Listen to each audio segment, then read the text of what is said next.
This video is brought to you by Wicket Cricket Manager. All right, welcome to Wagon Wheel. I'm Jarrod Kimber, the show where I answer random questions from all around cricket. We will get to the show in a bit. Just to say that if you're watching this live on YouTube, thank you. We will shortly be putting all these podcasts just on the Jarrod Kimber Podcast Network. We're just moving everything live over there, so it will be Uncovered, Wagon Wheel, Footmarks and Red Inker, I think, are already over there. They're not live, but they're more podcast shows. And during the World Cup, we will have live reaction videos that will also be over on that channel, whereas everything made and packaged and everything else will stay on the main channel. So hopefully there's a link to all this in the show notes. And if not, it's probably my fault for not telling them. But if you go on Twitter, I put a link up to the new channel there, and you can follow us. And if you're someone who's desperate to ask questions, probably won't be as many people over there. So at least at the beginning, you'll have more chance of getting a question through. But if you are absolutely desperate to ask a question, the best way remains Patreon. So thank you to everyone who has supports us on Patreon, and also to the people who have asked questions for today, which we'll start with Hamza, who says, which current cricketer would make the best analyst? Is it Ashwin, Mark Watt, maybe? It's such a weird job for a cricketer to have. I do think professional athletes will start to be analysts and, you know, work in those sorts of fields going ahead. But I do think at the moment I'd be shocked if a former player would become one. But I know that's not quite your question. Look, the way that it would currently work, if a cricketer was an analyst, the best way to use them would probably be by looking at video, and you're looking for people who spot things that, you know, others don't spot. I'm not, you know, Ashwin and Mark Watt are, you know, kind of public people who are very clever about their bowling. I don't know if that means that there is specifically a better skill. Michael Beer was someone who I really enjoyed talking to about, you know, players and what their strengths and weaknesses were. Mark Watt's a similar bowler to him. So maybe there's something in that. I don't know. Ashwin would be fantastic. I think he would pick up a lot of things that other people don't. Karuna Ratner is another one that comes to mind. Shan Masood. Trying to think of someone else. There's a couple of other players. I can't think of any names now of players who are just absolute video junkies. Ish Sodhi might be another one that you might put up there as well. But yeah, I think we're a long way away from all professional teams having an analyst. Most of those analysts are just actually camera operators and you know, software operators. So we're a long way away from having real analysis in cricket anyway. I can't imagine there's going to be a sudden rush for cricketers to be looking for that job. The cricketers that I am aware of that have looked into analysis and how to use it, generally using it in hoping, instead of being a coach, of being a general manager. So I'd say that's the trend I've seen so far when it comes to former or current players, but, you know, assuming one day there'll be former players. Manan says, when will we, or do we already have clutch stats for cricket? Batter stats after coming in when the team's in trouble, using CricViz, win predictor, or something similar. Look, the first thing is that it's not like basketball, which I suppose is the most famous for having clutch stats. I don't think we need them. And, you know, the best way of looking at that is that if really what you want to look at is what a player does compared to an average player. So if you look at what's the best way of putting this? If you have a situation where your player has come in and it's 10 for 4 in the fourth over, we actually know more or less what a player would do in that situation normally. So we have the ability to do that. But we also know what they would come in if it was 10 for 4 in the 10 for none in the fourth over and all that sort of thing. So we already have those sorts of stats. I hope we don't do clutch stats in cricket, just because I think they'll be used poorly. When a few years ago, I had a look at who the best chasers were, you know, expecting to see Dhoni and Pollard, and what I actually found was a bunch of openers. It's not particularly, it doesn't happen as often as you would think. It's not a situation. I think what I would say, you're talking about CricViz win predictor. I've certainly talked to some other analysis teams. I might have even talked to this with CricViz, but I'm sure I've talked to Intelligent Cricket, maybe some of the other places that do win predictors as well. about the thought process of if they could get the win predictor slightly better, and they're still working on it, of course. It's never going to actually predict, which is probably part of the problem. Is it says win predictor and CricViz is one, and obviously that's not what we mean. What we're really saying is this is what has happened so far, and this is how likely the outcome is from this point forward. But I do think there is almost like an on-off metric in something like basketball would be quite interesting. So, when you started your spell, for instance, what was the percentage chance of you winning, of them winning this game and losing this game? So we could actually look at whether your pressure from your end also helped, those sorts of things. And sometimes you would get a benefit from having better partners at the crease or better bowling partner at the other end and all those sorts of things. But that's the same with on-off data in basketball. I think that gives you a good chance if over time, when you are actually in the game, whether you are improving your team's chance of winning that game or whether you're not. And you could also just look at the overs with the bowlers, although I do think maybe T20 is not quite the same, but I certainly think in Test cricket, there's more of a partnership aspect of that sort of thing. So yeah, I think from that perspective, there's certainly a way of doing it and then contextualizing it. The clutch thing, the thing about clutch, and this is really important, there is usually either a technical reason someone is very good at the clutch, either they are fitter, or they have, in cricket's case, if you have a batter who's really good playing towards the end of an innings, like Ben Stokes is in chases, it's a combination of a technical reason. He bats better at the end of games because of the way that he pairs back his normal batting, right? That's not specifically a clutch gene. I know people don't want to hear that sort of thing. There's a technical reason why he's so good in those situations, which I've written about before. And, death bowlers, he's a clutch death bowler. In the games that you saw that he won, what about in the games when he lost? If he's a good death bowler, chances are he's going to win a lot of games at the end, right? And if they're a bad death bowler, chances are they're not going to win as many games at the end. So I don't think you necessarily need clutch, but I do think context matters quite a bit. And looking at and looking at the other side of context as well, there'll be a lot of players who will have built their records on, the old Michael Clark thing of coming in when the score was 200 for 4 or 300 for 4 over and over again at the start of his career. Not that he did that all the way through, but there's probably a period in his career where Michael Clark did not necessarily get tested very much as a batter. And then, later on in his career, that probably changes a bit. But a good part of his early career runs are probably in a very cruisy position, behind a good batting lineup. And, we see that with, if you were the fourth seamer in a West Indies attack, right? That was a huge advantage, having 3 other incredible seamers around you more often than not, or being the first change bowler, behind Courtney and Courtney and Kirtley. That would have been easier to say. So context matters in all these things. I definitely agree with that. But what I would say is that the whole clutch thing, it's usually nonsense, and it's usually I tell you what, it's usually lazy. And I've told this story before, but you could see it in so many different sports when these things happen. So the famous story is I was watching a football game and I think it was a German footballer or a Belgian footballer gets a header in the last minute. And they start going on about how it's, enter the player, enter that thing. But I remember watching that game and watching that guy try and get headers over and over and over again. And he just kept putting himself in the right position until finally the ball was put in the right place. So if he heads a goal in the 60th minute, he's not clutch. It's just a good goal. But if he gets it in the 88th minute, it's clutch. What's the difference other than his fitness at that point? He just kept putting himself in the right position, and eventually things happened. And I remember there was a play in the NBA Finals, I think, where Bruce Brown got a rebound towards the end. And I think one of the commentators might have said something about being a clutch rebound. But if you watch Bruce Brown all year with the Nuggets, you realize that was kind of what he did. He put himself in a position to be the second or third rebounder, and occasionally that would allow him to get a cheap points on the other end.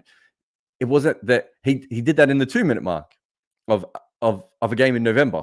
And then he also did it in the NBA Finals. But one was clutch and the other one, no one remembered. That's generally how I feel about those sorts of things. Vivek says, how many more ODI World Cups do you think will happen after this one? Well, KSR has tweeted that this is the last one. I couldn't tell you how many, just because with streaming changing TV habits so much, I wouldn't feel. I think that ODI cricket was particularly strong because of TV and free to air TV. It's not like that anymore, and viewing habits have probably changed slightly with T20 cricket as well. I don't agree with all of KSR's mentions about the the way that people watch one day games, because I've seen the ratings. I don't think they quite follow his pattern of them only watching, the final 20 overs of games. That isn't what I've seen when I've looked at the numbers. Although I looked at the World Cup numbers. The World Cup numbers ratings are still reasonably strong. But, I started writing in 2007 that bilateral cricket was going to die. The reason I think there'll be another World Cup is because there are still more bilaterals planned. And I'd be very surprised if cricket boards start, like if they've got, I don't know, a 7 or an 8 match series against someone, a limited over series against someone, I just don't think they will play 8 T20s. I'm happy to be wrong, but as it currently stands, that means they would have to make less money in this next cycle coming up. It's not how cricket boards think. I think that one day cricket is still more than popular enough at World Cup events to continue. There is an argument that would say that as we get to the point of not having bilateral one days, that the World Cup will disappear. I think we'd probably still squeeze one more out. And the reason being is that you're talking about $1 billion event. Yes, you can change it to a T20, but T20 doesn't get the amount of media coverage. It doesn't get the amount of hype. It's good for viewership. It's shorter. There are drawbacks to T20 as a tournament compared to it as a league. It makes a lot more sense as a league. Then suddenly having 2 T20 tournaments in a year is quite a stretch. I'll probably do a video on this. And I suppose my biggest point would be that the reason I don't believe that the World Cup will be cancelled is because that would be a proactive move by the ICC, that they'd have to be ahead of the game. Right now, maybe if all the broadcasters said just get rid of it, then they will. Then that's a very, very possible thing. But it would have to be something like that in order for them to do it, because otherwise what they will do is they'll be slightly behind the game, which means we will probably have, if you want to do the old England selection gambit, they'll play one World Cup too many, right? Give it one extra chance.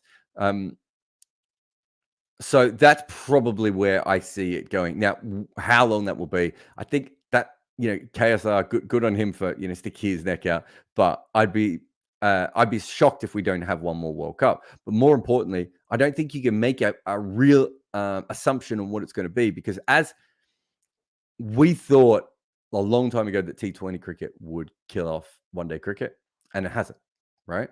The other thing that's really interesting is that in 2010, everyone was talking about how Test cricket would die, and that hasn't. When things make money, even if they don't always make them at the level that you want, but if they make money, and one day, the World Cup certainly does, bilateral cricket not as much, but one day cricket certainly makes money. It's a huge decision to change it to a different format, of which we already have a lot of, right? Not to mention that you perhaps open yourself up for some random billionaire to run their own ODI league, right? So there are many different things that could happen if that was the case. Oh, just one last question on that. One last thing on this, and I'll put this all in a video that I'll explain in a few days. But the other thing is that almost all the major cricket administrators in the world at the moment are one day cricket generation. Just throwing that out there. Roger says, did winning the Asia Cup in that fashion actually help India? What have they gained from it? I don't think, winning the World Cup final, the Asia Cup final didn't help India. But they played a tournament in Asian conditions. They played against, different sides of different levels. They got to experiment with their team a little bit. They got to see the form of different players. Yeah, it was a victory. Even if they'd lost, they would have won out of this tournament. The Asia Cup in this case is nothing more than a glorified warm-up tournament. They played a lot of cricket in a few different places, and now they're, got another series against Australia at home. All these things are quite helpful. The one thing I would say about the Asia Cup is that rather than this India-Australia series, which is just practice matches, really, there was at least a semblance of the other teams trying to win those tournaments. Not always, teams rested players and all that sort of stuff, but there was a semblance of teams really trying to win each particular game. And so I think with that, you'd have to admit that it was a handy tournament to play in. But I don't think India got any more out of it than any other team. They were just better than the other teams.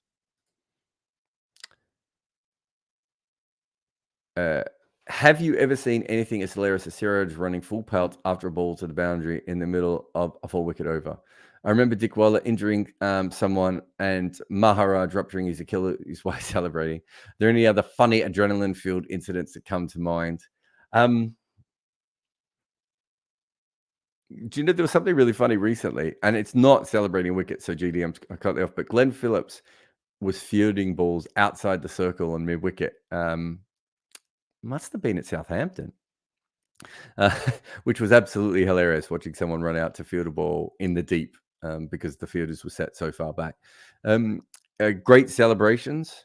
I'm always a big fan of the high 10 where one of the hands goes through and hits someone in the eye.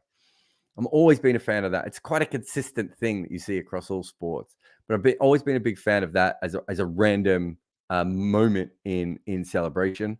But I think my favorite celebrations are that I just put a tweet up actually of Mike Hendrick celebrating.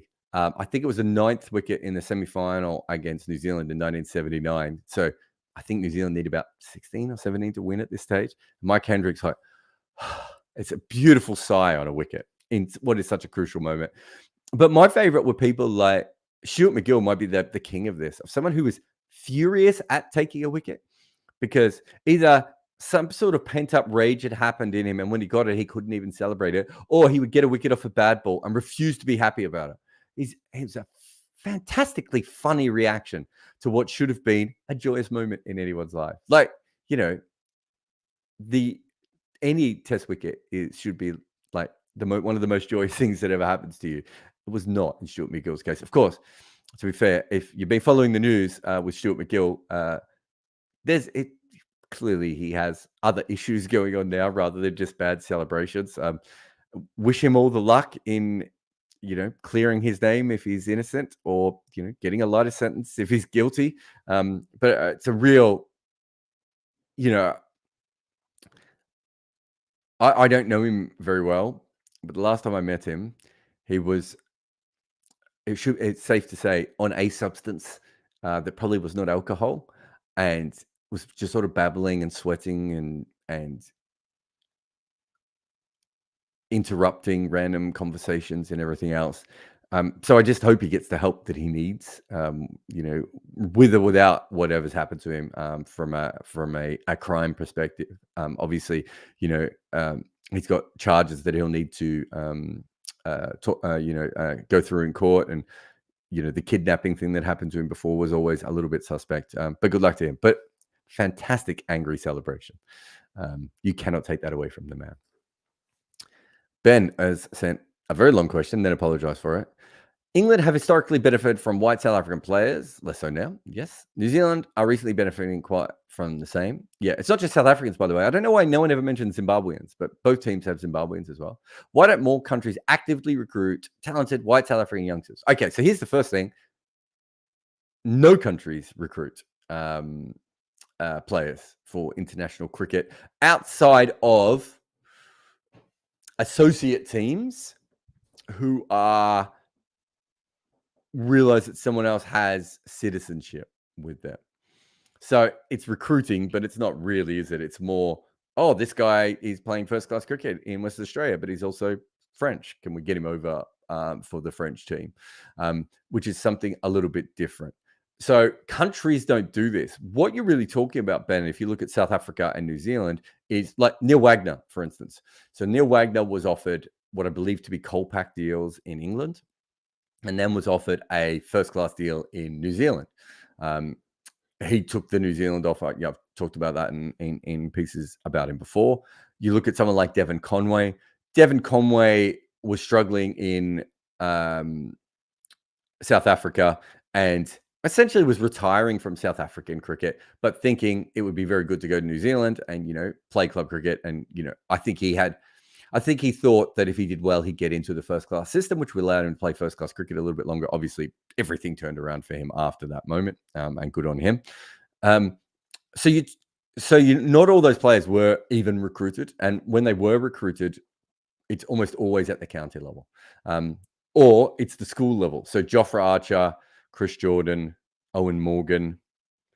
I want to say Jonathan Trott, but maybe he wasn't. No, he might have been a little bit older. But they were all recruited. The first three I just said they were all, I know they're not white South Africans, but they were all recruited to play in school cricket. So again, what you have in England is the county system. Traditionally, the league system was another one. Basil D'Oliveira was obviously brought over to play league cricket. Leary Constantine was another. Garfield Sobers. So a lot of players actually came over to play league cricket, and then Constantine decides to continue playing for the West Indies. D'Oliveira doesn't have that option, so he plays for England in that case. So I can't think of a team actually doing that at the moment. It would be it's not how international cricket has ever done it. So it's really interesting. If you look at basketball, the Basketball World Cup was just on, and there was a lot of players who had obviously were American players who had played in, I don't know, Jordan for a period of time, and then become naturalized, and then they represent Jordan. And again, that is not the national team bringing them over, because the national team would then have to pay them all the way through that nationalizing phase, and they might disappear. Why are those guys there? Because a club team is paying them to play basketball in America. Sorry, in Jordan, or I don't know, Turkey, wherever these guys play, Australia. And then they hang around for long enough, and then they go to do it. So I think the reason that you wouldn't do it specifically is for that. What you might see is, I don't know, let's say Oman wanted to do it. They could do a similar thing to what the USA has done.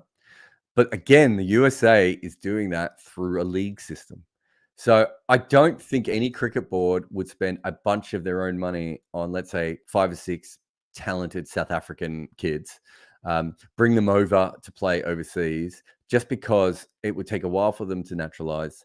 They might change their mind and go back, as we've seen with Colpax and everything else. They might get really good and decide that they could go back and play for South Africa, or they might want to start playing T20 franchise cricket because they think they're worth even more money now. So I don't think it's a viable plan. Having said that, I do think there are certain situations, like I'm just pulling Oman out of the top of my head because I know they like cricket and they're funded by someone with a lot of money. There is a possibility of that going forward, but I think it would still have to be linked around leagues, unless it was just almost a token gift. That's the way I see it anyway, Ben. James says, how would you rank Australia Test leagues between Benno and Warne? Chronologically, if I recall correctly, they were O'Keefe, Jenner, Higgs, Holland, Sleep, Trevor Holmes. How would I rank them? I suppose it would be... That's hard. Because there's no one there that's particularly good. Is it Higgs, Jenner? Oh, is it? Maybe it's Holland. Holland, Jenner, Higgs, Sleep, Holmes, O'Keefe. I feel it's unfair to Kerry. If you're watching Kerry, I apologize. Based on the little bits I've seen of all these guys, I'd have to go back and have a look at their records. But yeah, it's to be fair, when you're sandwiching them between Benno and Warne, it does seem a little bit unfair to these guys. Aditya says, who is more critical to India's World Cup campaign, Bumrah or Kuldeep? So I saw this question come through. I don't see all of them beforehand. But I saw this one come through on my email. I remember thinking, I'm not sure I have a great answer to this. I suppose that in close games, Bumrah is more important. And his ability, if he can take wickets at the top, which he hasn't been doing as much, but if he can take wickets at the top, like we saw, a couple of times recently, and then has the ability to come back and clamp up the death. He's not a certainty to clamp up the death, but he's about as close as we have in world cricket. That combination is if he can get wickets at the top and clamp up to death, then he's probably the more important bowler. But let's assume that Jadeja and Hardik don't take a lot of wickets in the middle overs. I know Hardik's been bowling really well, so that may not hold up. But Jadeja doesn't get as many wickets in the middle over. Then they're going to really need Kuldeep to take a lot of wickets to make up for that and be the more attacking option in that. So I suppose it really depends on how the games and the team specifically plays out. I expect Kuldeep to take wickets. Bumrah, maybe not as many up at the top, but he will get a few. And I think that India can probably cover Bumrah more with their depth than they can with Kuldeep, because they're not going to be in a situation where Chahal can come in. So they don't have another natural strike bowling wicket taking option in the middle. Whereas Siraj and Shami can do Bumrah's job, even if Bumrah is a better player than them. So from that point of view, I suppose Kuldeep is the more important player. That doesn't make him the better player, and it doesn't mean he'll have a bigger impact in this World Cup. Just that, it's a bit like I just did a podcast with Dylan Cleaver, and I explained it in a really clunky way to him. But what I was trying to say is you could argue that Michael Bracewell is not in the most talented players, especially over the last couple of years of New Zealand cricket, although he's been fantastic when he has played for the limited overs side. But even if you thought that Kane Williamson or Trent Boult or, Devon Conway, whoever else was a better player, a more important player overall to New Zealand for this particular World Cup, Bracewell not being there is incredibly important. And I think, again, for this particular World Cup, Kuldeep might be more important than Bumrah, just because there isn't a natural replacement for him if he loses form. I mean, if he gets injured, they'll bring Chahal in, and it's not maybe the end of the world, although everyone will be spinning it in the one direction, perhaps. Oh, I'm not going to take this question. I'm going to take a break. Thank you again to everyone for listening to Wagon Wheel. I'm Jarrod Kimber. Remember, Jarrod Kimber podcast if you want to listen to all these things live. But for now, let me press this button that is in front of me. I know that you think you could run your favourite cricket team better than those who do, but no one is going to let you do that. So why not try Wicket Cricket Manager to satisfy that urge? Pick your nation, pick your league, pick your players, and yell at them when they do poorly. You can find it in the links below or by searching for Wicket Cricket Manager in your app store today.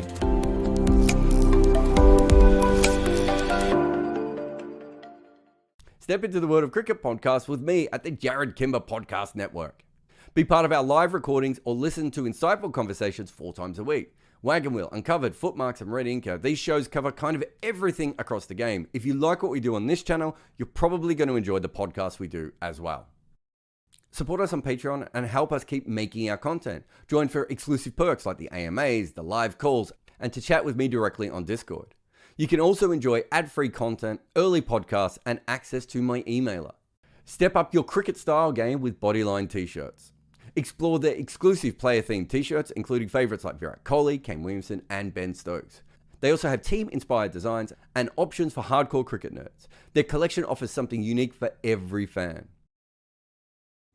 All right, welcome back to Wagon Wheel, and I am Jarrod Kimber, and that's the wrong question, isn't it? We just did that one. Emran says, if there wasn't the issues with match fixing, do you think that Chris Cairns would be the obvious pick for the all-rounder in the all-time New Zealand test team? He has very understandably a mixed legacy. He's coming back from an illness too, isn't he? I think I saw some rehab videos of, was it heart issues, I think? Or was it stroke? I can't remember. It was something bad, wasn't it? Where no one in New Zealand cricket media will mention him when discussing great players of the past, but his jersey number is retired by New Zealand cricket since he's made more than 200 appearances for the Black Caps. Is he the all-time GOAT or rounder? Yeah, he is, isn't he? I think he kind of naturally would walk into any team. I think there was always I think he always had a bit of a, and you see this a lot with the top-level New Zealand cricketers, that it's not quite like the rugby team. The cricketers seem to kind of stick out is the wrong way of putting it. But there's something, if you look at, Glenn Turner, Richard Hadley, Martin Crowe, there has been a bit of animosity with a really, really, Jesse Wright, you could throw up there as well, I suppose, with the top cricketers and the media in general. And I think maybe Cairns was part of that. I think we I was looking at something the other day. I can't remember his record off the top of my head, but I think Chris Cairns probably has an argument. I don't think he would get in, but he probably has an argument of being in the all-time best ODI side anywhere outside of New Zealand, right? So he makes, let's have a look, in one-day cricket, he had 29 with an average of 84. So his batting is slightly lower. Like, that's where I think Klusner and who's the other guy I had ahead of him? Klusner and someone, and Flintoff are probably slightly ahead of him. But he takes 201 wickets at 32 at 4.84. Like, if you look at longevity of career and impact, he's probably looking at those numbers. His bowling is fine, but his batting probably underperformed a little bit in one-day cricket. But he's certainly in the conversation as, one of the players who had been fantastic as an all-rounder over a long period of time in one-day cricket. But, the Brendan McCullum story and the Lou Vincent story has always stuck with him. And he obviously did he take Lalit Modi cricket info to court? I can't remember who he took to court actually now. But he sued a bunch of people. I was actually supposed to be a witness in that trial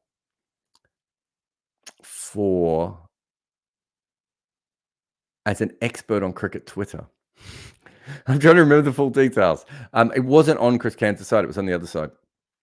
Look, I think he's a fantastic cricketer, but the truth is that there is that stigma there, and I don't think it's going to go away. And I've talked about this with me and Usman Samir did the podcast about Wassim Akram, and Wassim Akram, by sticking around and fronting up, there's a little bit of Donald Trump or Boris Johnson about, not that I Wassim Akram would want to be compared to those people, but there's a little bit of that about it, right? Whereas if you keep talking and you get remembered for other things, and now you're a coach of this and you're a mentor of this and everything else, whereas Chris Cairns really disappeared. I know he had some businesses, I think, in Australia. Obviously now he's had his health problems as well, but the last thing we know of Chris Cairns is this big trial where a lot of details came out, and obviously he won the trial, but in the court of public opinion is seen as someone with that tainting on him. And if you don't do something else at a certain point, if you do fade away, then that's kind of how it works. And I feel that's probably what's happened with Chris Cairns, but he was a fantastic cricketer. James says, the GOAT slip fielder. Minute national bias here, but I think Bobby Simpson, Mark Taylor, and Mark Waugh all have good cases. So I think Australian slip fielding is slightly different than other places. And so you get a bigger ring, a bigger cord, so not a bigger ring, a bigger cordon in some cases. So that allows people to maybe get better over a period of time. You can be a fourth slip or a third slip, quite regularly in those situations. Jim Prodger was supposed to be really, really good, the Kent player. If you haven't listened to the Double Century episode, they had him at fielding at slip against his own team. In a game, he made 50. Fun story. I know that Faf du Plessis had the best modern day stats, I think, of any slip fielder. And I don't think he was talked up. I thought Ross Taylor was absolutely fantastic.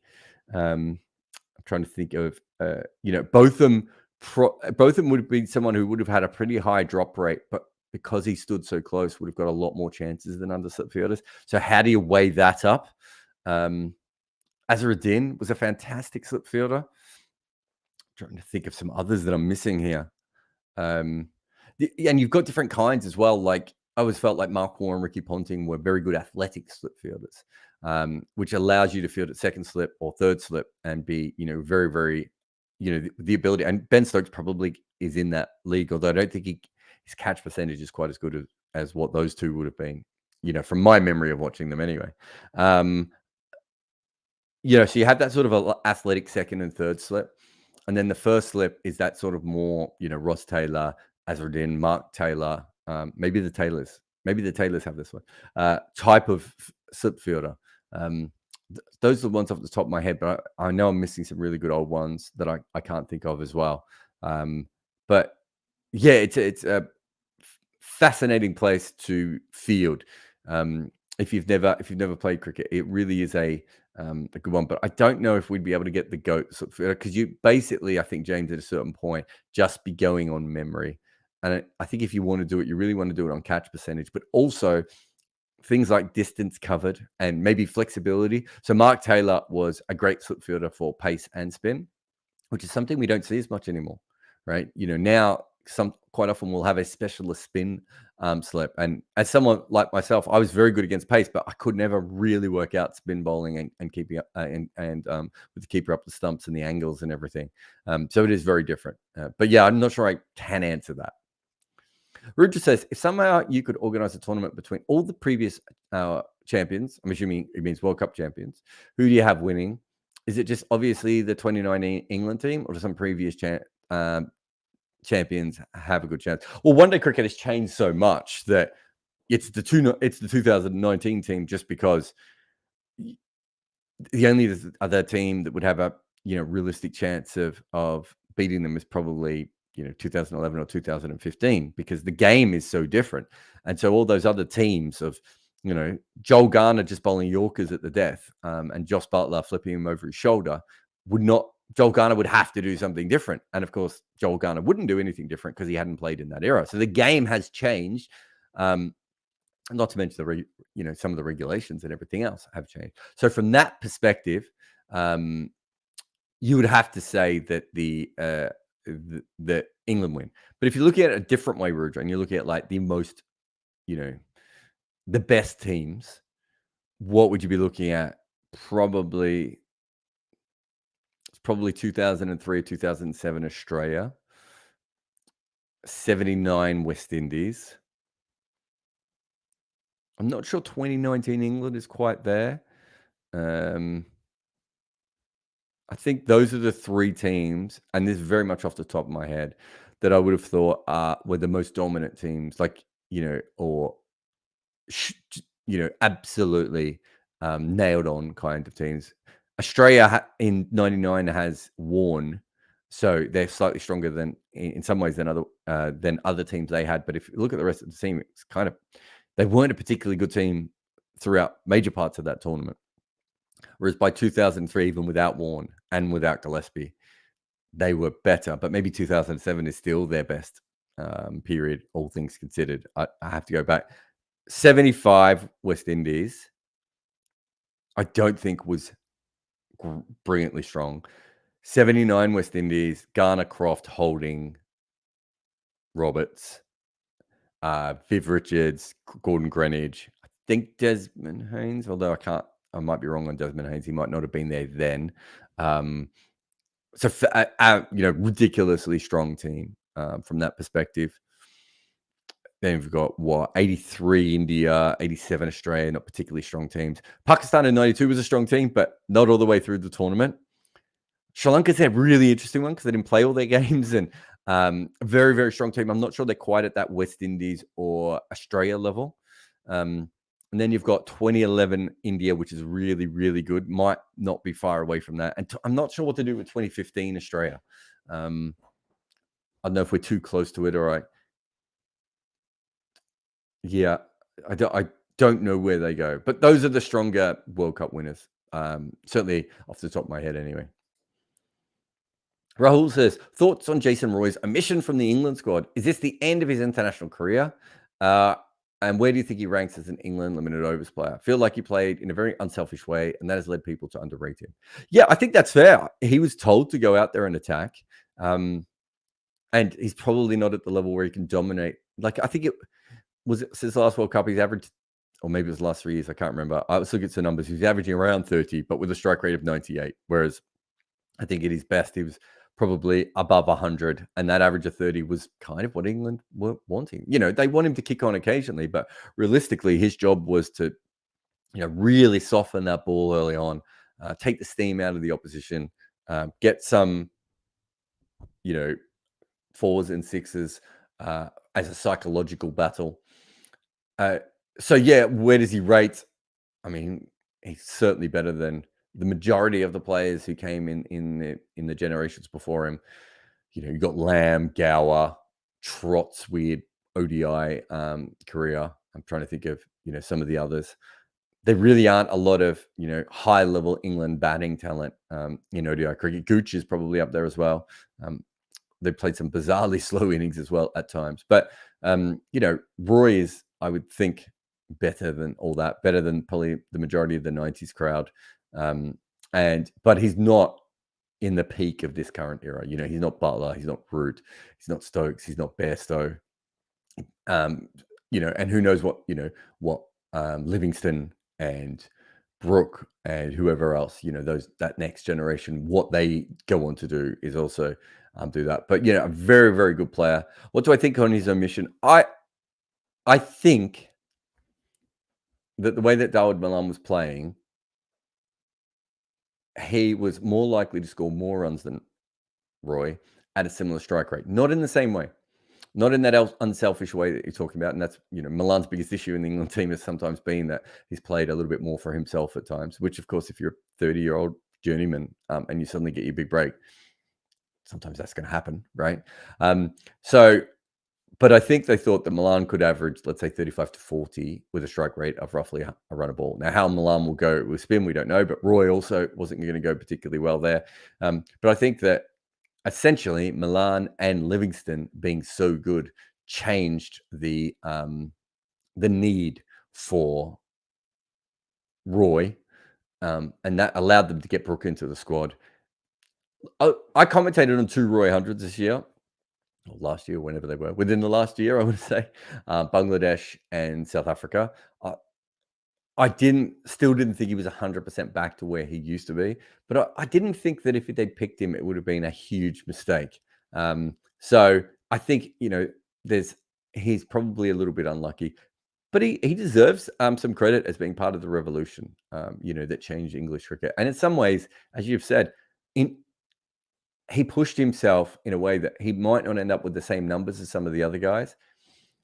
This is a very weird comparable, but Jeff Marsh, was probably the prototypical anchor and absolutely brilliant at what he did. But in order for Jeff Marsh to make so many hundreds in one-day cricket for Australia, it meant that the person at the other end had to go a little bit faster. And that was often David Boone.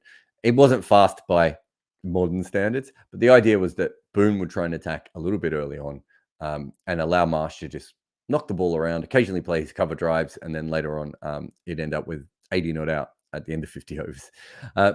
And you needed Boone to be able to do that. And that is what Roy had allowed for, not just with Bairstow, but also with the rest of that middle order.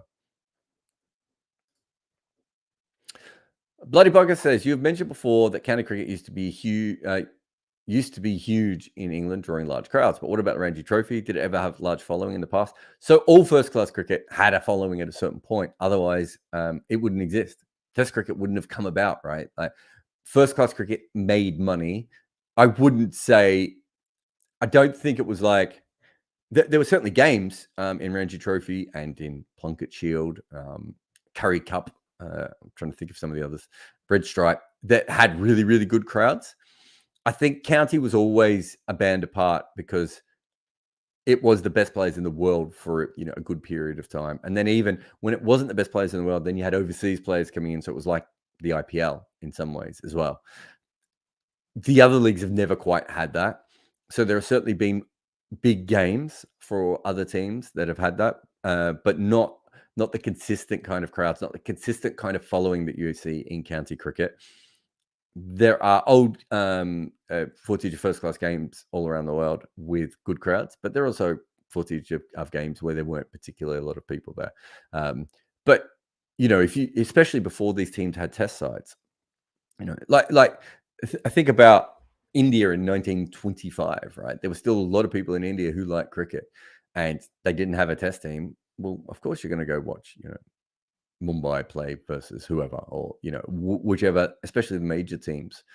So it did exist, and we know that Sri Lanka, for instance, because they took a long time to come into Test cricket. There were certainly times when they got good crowds to those games as well. But as it becomes a secondary form of cricket, and as teams start to play more international cricket, generally everywhere the crowds have faded. It's just that there is something that, because the county cricket was a lot stronger, I think there was more important, I should say. I think there was something else. Also, the amount of games that were played is really, really important in county cricket. So it is, you could watch every second week, your team would be playing like a lot of cricket. So, into the 60s, they were playing 29 first class games in county cricket. Was it 32 maybe one year? I can't remember now. You're talking about 90 days of cricket, 45 days at your local venue. That's also very, very different to what first class cricket was in other places. Nadika says, how does the quality of the pink ball compare to the white ball? Is there a reason we don't use the pink ball in ODIs? None that I can come up with, other than players that really like it. It can be a little bit hard to see in the field, the pink ball, around dusk. I think that's fair. But generally, that's for like gully fielders are the ones who complain the most. I know Mitchell Marsh was one that talked about that a lot. And there was another gully fielder. Might have been someone from Pakistan who was complaining about it as well. So the pink ball can be a little bit difficult in the field to pick up at dusk. I've found when I've got balls, even with my kids, that the pink balls are the easiest to see overall compared to red and white. The bright yellow ones are the other ones, but they don't.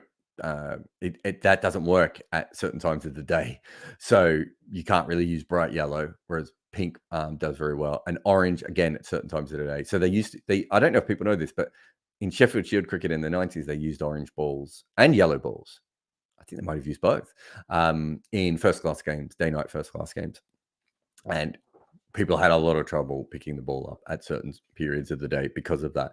So pink does nullify some of that issue. I think the pink ball, I reckon it lasts about 50, 55 overs, right? It's about the length of a one-day game. Whether it would last that long when people are smacking it, I don't know. And the other variable I will put here is that in order to make it last that long, they put a lot of lacquer on the ball. Is there a possibility that if you put that much lacquer on the ball, it will affect the games and, we'll see another huge drop in runs? I don't know. Is the answer. But I'd like to see trials before bringing it in. But the pink ball is better. The pink doesn't need to be painted is the wrong way. Painted makes it sound wrong, but kind of the white leather. So leather in its natural state is quite a light color, but it doesn't dye luminescent white or whatever. Brilliant white. I don't know much about paint colors. Sorry, everyone. And so the only way to do that is to essentially spray on this coating. And that coating is the stuff that comes off really, really quickly, and the ball degrades after that. The pink ball, from what I understand, is more a dyed job. I'm not saying there's not paint there, but it doesn't have the resilience of the red ball, and it doesn't quite act in the same way that the red ball does. So it's quite often in that sort of back 40 overs of the red ball, it's not really that useful to batters, bowlers, or anyone. It just becomes a little bit soft and a little bit slow and sort of pulls the game down. But in one-day cricket, that may not be as big of a problem. So I'm surprised that we haven't seen it trialed, but I'm not that surprised because, I write about cricket administration quite a lot. And, Manon says, Woakes versus Willie for number 8. Willie has better stats all round, but we're talking Chris Woakes here. Gets it for his niceness anyway. Look, I think the biggest difference is that I think Willie has to bowl the majority of his overs earlier in the game. And I think Woakes is a stronger death candidate than Willie. I don't think England want to go into a World Cup knockout games with Willie Curran, Topley, for instance, without Woakes. Woakes was the best striker with the new ball for a long period of time in one-day cricket. Not quite that player anymore, of course. He's a better batter than Willie as well. Willie can go up the order and can hit in that way, but I think that Woakes is the better player as a sort of a number 8 or even a number 7. Not that they'll probably use him that way. So I get that Willie has better stats. I don't think that swings it for me. If Willie is going to come in, I'd almost would have thought that they would do that for Topley or something else, if that is the situation. But there's also Wood to fit in all this, and I don't know how fit Wood will be or how often they want to play Wood, whether they want to play him in every game. So it's going to be tight for spots no matter what. And will Wood bowl it to death? He's not traditionally been a death bowler. So it's all a bit confusing, I think.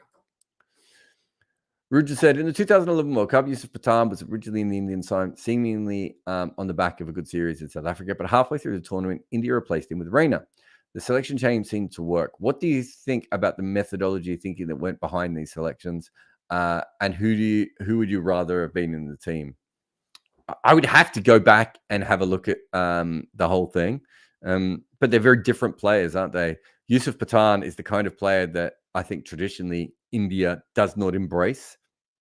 They would prefer to have someone like Raina, who's a proper batter who can score quickly, rather than a hitter who can destroy teams. You look all the way through the way that players are venerated in Asia and not in Asia, sorry, in India specifically. The way that that sort of feeling that everyone should be an anchor, and that we've talked about a lot. But I would have to go back and play that tournament out and see if there was a specific reason they needed it. Possible that Raina was a better spinner as well. I don't know. Anyway, we'll take another break here. And then after that break, I will go through the room. If you've put any super chats, or if you're about to put any super chats in, please do. And I'll get back to them very, very shortly. A few years ago, I had a panic attack after ESPN Cricinfo made me their global writer. I'd earned that position, but I also felt like a fraud at the time because I didn't really understand how I wrote. I understand that there was a process and gears and different styles and things, but how it all came together felt a little bit random. And so I began to panic like a golfer with a natural swing, worried one day I'd just end up with the yips. And would my career be over? So I took my writing apart piece by piece until I understood it. And then I figured out I could teach others all the mistakes I had learned. So I started an online course where I tried to make it as cheap as possible so people like me would be able to afford it. It's called Fans with Laptops, and heaps of people from around the world have used it so far, from first-time writers all the way through to professionals trying to improve. I started with a simple plan to make each writer the best they could be. And from the feedback I've received over the years, it seems like the course does that. But after COVID, my career changed. I came to YouTube, started podcasts, wrote emails, and formed a new career on my own going forward.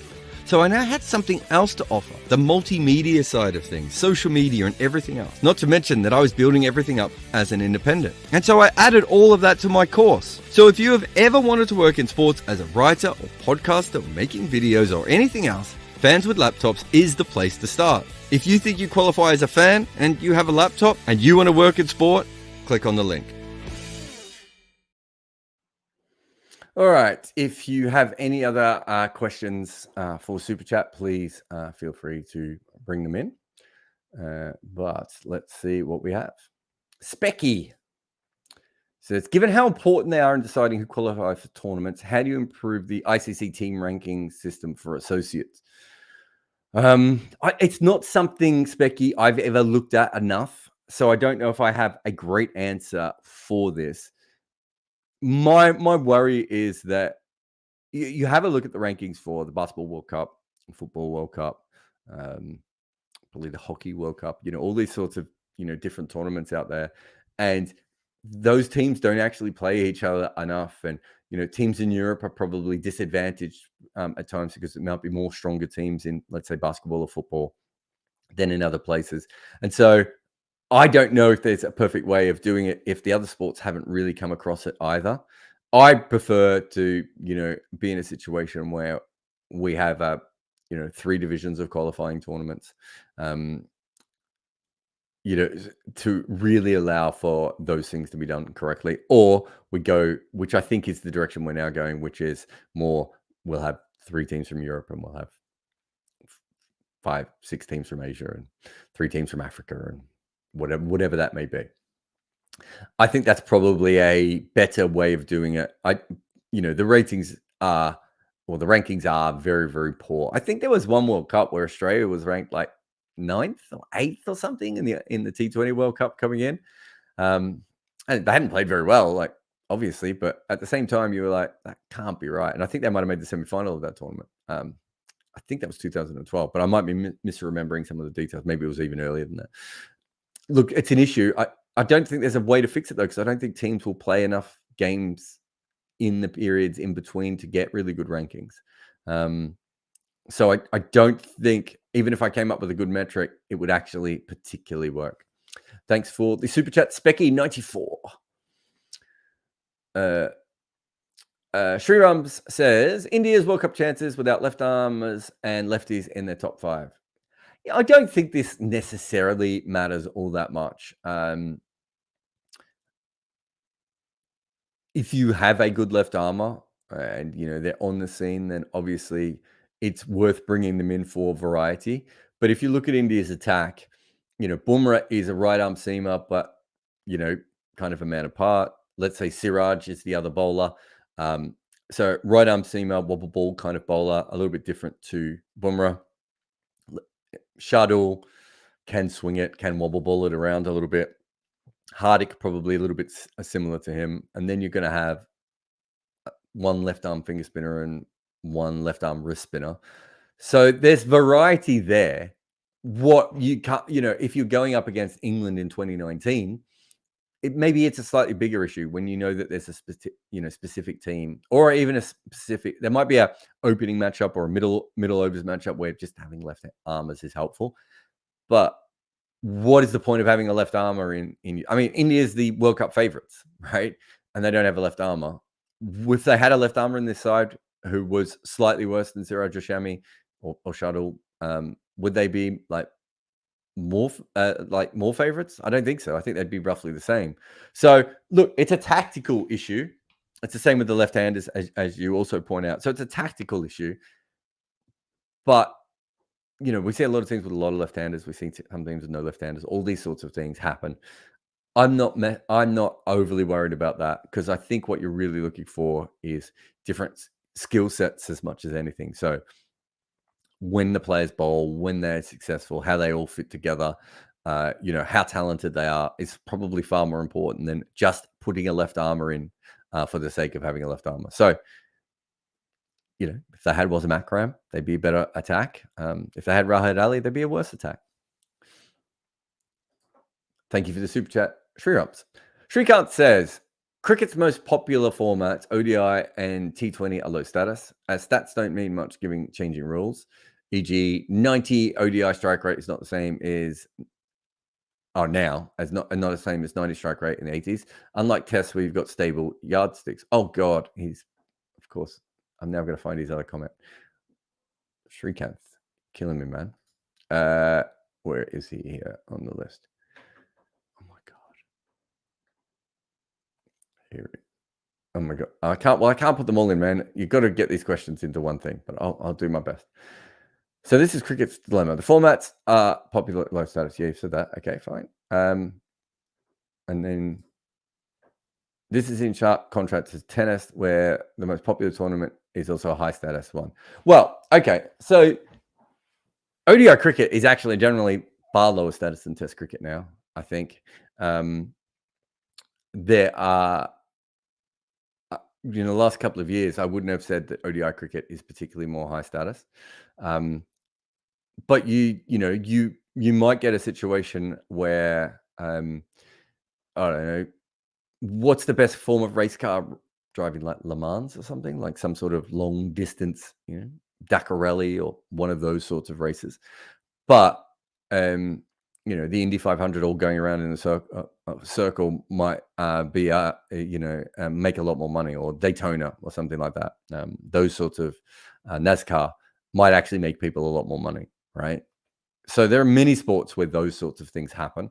There are actually, you talk about tennis, there are now tournaments where in tennis where you get paid a lot more money, and it's not a major, right? And we've seen that in golf, right? You get paid more to be in Saudi Arabia than you do to play in a major in golf, right? So there are many different situations where that has happened. You say the stats don't matter.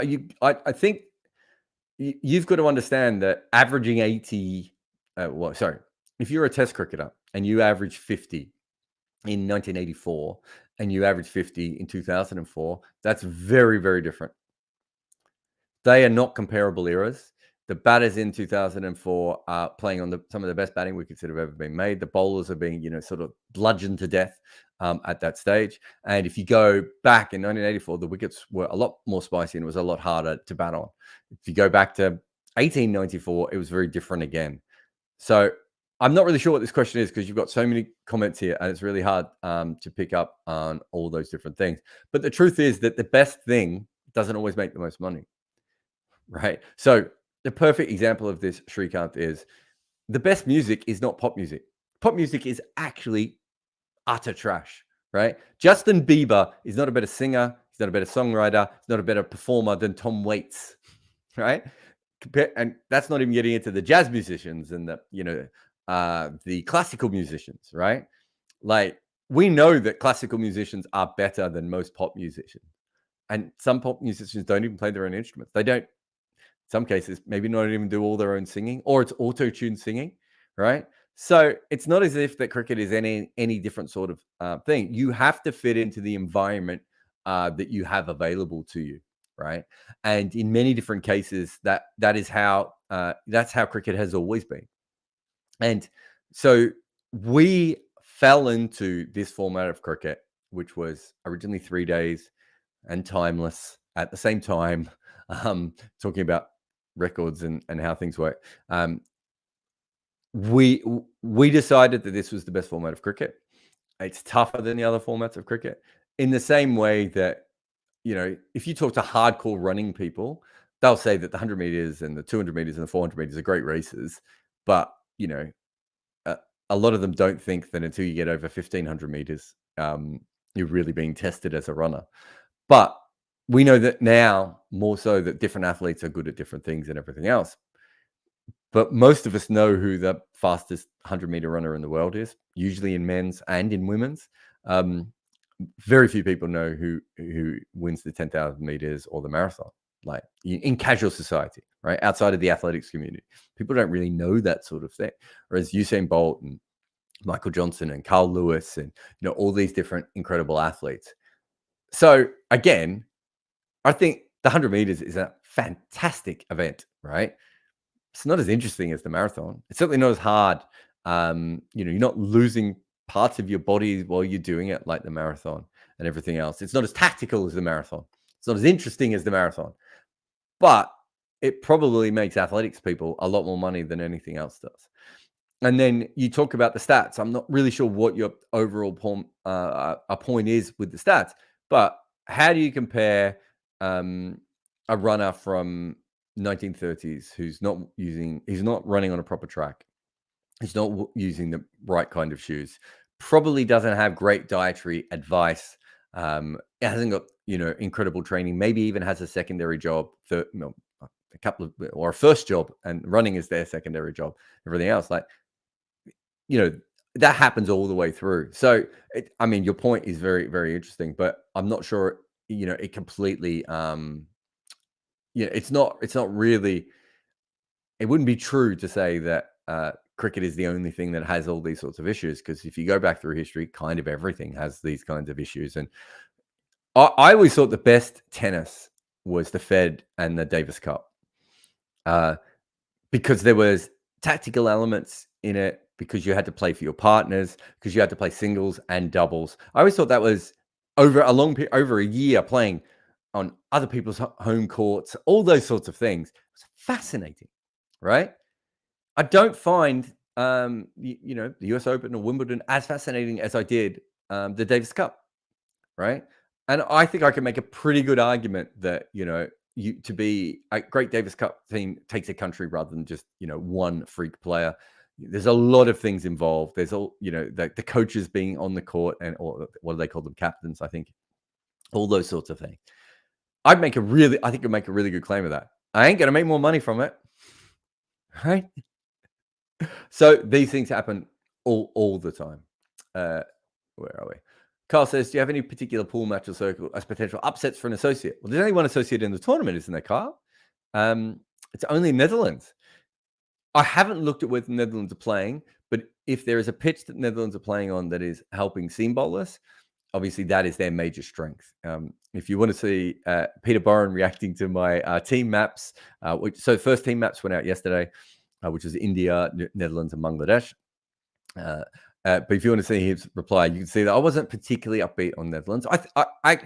If this tournament was somewhere else, I'd be much higher up on the Netherlands. But specifically being in Asia, I don't think they're a team that translates very well. So they're going to need non-Asian conditions. But because they have so many fast bowlers, they could certainly do that. But it would have to be matched with someone like Sri Lanka, perhaps, Bangladesh, Afghanistan would have to be struggling a little bit, and then would have to be caught out on one of those wickets. I don't see the Netherlands on these kinds of pitches bowling out one of the stronger teams. Dex says, what do you think of the recent rise of Aiden Markram? I think that he's just been a late bloomer. The talent was there from the first time I saw him. By the time he was 25, I thought he would be New Zealand, South African captain, maybe New Zealand captain, South African captain in all three formats, and would be a star. It's shocked me how long it has taken him to get this good. However, I think he had technical problems. I've talked about that specifically within his one-day batting. And I think he sort of had some technical problems in Test cricket. Me and Mick Arthur did a whole commentary stint on this for TalkSport one time. He wasn't very good at rotating the strike. He's very good at blocking, and he was very good at hitting. But that middle bit, which is kind of the juicy bit of batting, right? Especially if you're a top order or middle order player, if you bat in the top 4 or 5, you really want to be good at that bit. And he wasn't. I do think of recent times he's improved that, but he always had this talent. Anyone who saw him when he was young is not surprised that he's doing so well now. Mewtwo says, is it weird that India are playing Australia but not with their full strength side for the first 2 games? No, they shouldn't be playing with their full strength side. They should be playing the players they think that need to be played, and they should be resting the players they think need to be rested. It would be silly for either team to play a full strength side at the moment. They want to get through to the tournament in the right, they'll know the players that they'll need to get extra games under. In Australia's case, they'll know the players they'll probably want to get more cricket in Asia or in India specifically in this case. So no, that's a good, smart thing. Steven says, apart from India and England, is there anyone who is a serious contender for this World Cup? I would say that Australia and South Africa are definitely serious contenders. South Africa have a really interesting side. Marco Janssen's now making runs at number 7, whether he does that in Asia when they need him. I still worry about that tail and will until they win the tournament. Pakistan still have a bowling attack that can match with a decent batting lineup that they can do some stuff, although without Nazim Shah, and I don't like their spinners. I don't like their spinners' wicket-taking ability. There is an issue there. And Australia can certainly win this tournament. Not quite as strong on spin as South Africa are, but they have spin options there. I think they're going to come in with a bit of a freedom, although maybe when Smith sort of comes back into that, it will go. But I think they're playing in a way that they did. The way they played in South Africa reminded me a lot of how they played against the West Indies in the T20s just before they won the T20 World Cup in the UAE. Which was, we don't really know everything, and we've got lots of different younger players here, but we're just going to kind of throw some things at the wall really and go for it. And I feel that there's a similar kind of energy the way I saw them play against South Africa. It'd be interesting to see how they play against India. But yeah, certainly there's 5 teams that can win it. I wouldn't be that far away from having Australia in tier 1, I don't think. I'm not sure I would. I haven't quite got around to doing my tiers. I just finished the team maps.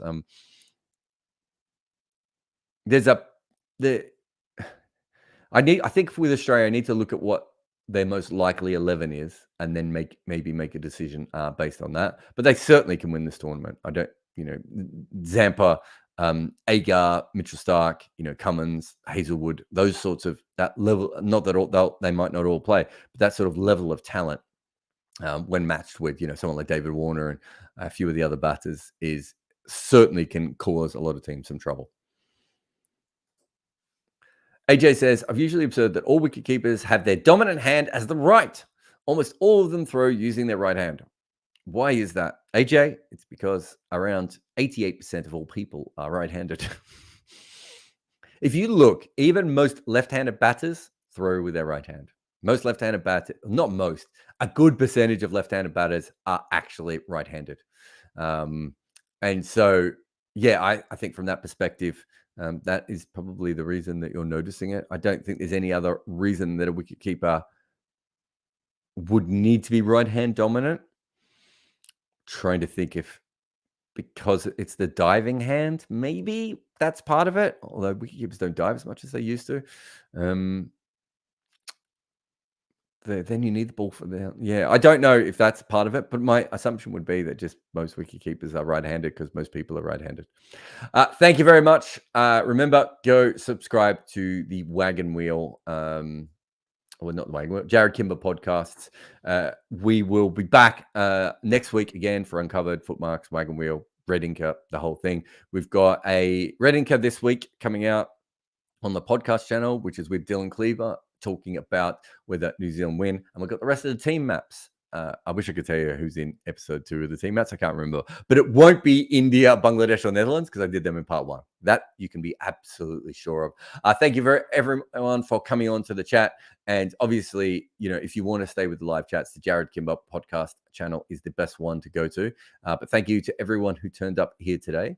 And I will see you again when? Probably Monday or Tuesday next week. And then we're starting to ramp up towards the World Cup. So the team maps is the first part of World Cup, but we've got a lot more stuff out there that will be coming as well. So please, follow on and, watch closely. And there's a lot to come. Thank you for your support. And thanks for watching and or listening. And I'll see you again next time.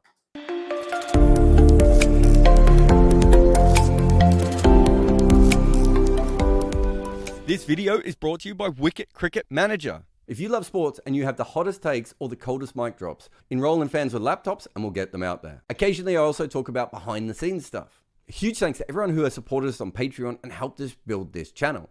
Join our Patreon community and unlock exclusive benefits. Enjoy AMAs, live calls with me, and connect with